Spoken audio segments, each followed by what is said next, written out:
What's going on, everyone? Mike Phantom here, and as you can tell by that intro, this week I watched Ballerina from the world of John Wick, and I'm giving it a B.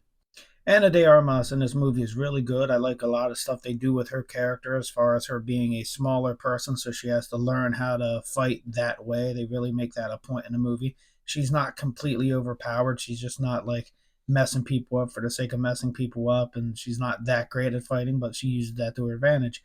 Lance Reddick is in this movie, which I completely forgot he filmed this before he passed away. So rest in peace. It was great seeing him. Ian McShane, I feel like, is the glue that holds this. I guess we can call it the continental universe of movies. He really holds it together. Keanu Reeves in this movie, he doesn't really take the shine away from Ana de Armas. I feel like the beginning cameo he had would have been sufficient for the entire movie, though.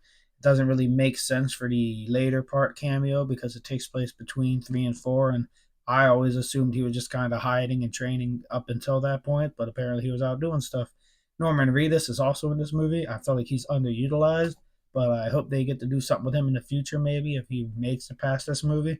Kind of open ended on that one. The plot and the story was a little bit predictable and really basic at parts, but you got to go into this knowing that it is kind of like the setup movie. It's the origin of this character, so you kind of got to go through all that. Whereas John Wick 2, 3, and 4 can just pick up with the action and straight adrenaline the whole way through that. This movie can't do that. In fact, like the opening scene's kind of cool, and then you got like 30 minutes of just her training and becoming who she is. It's again not really fair to compare it to John Wick 2, 3, and 4. So again, this movie gets a B, whereas like John Wick 4, I think last year I gave an A as one of my only ones.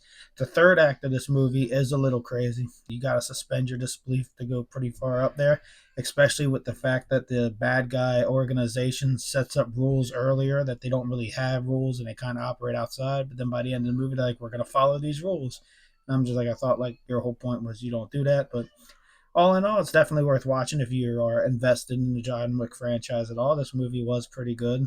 Again, giving it a B.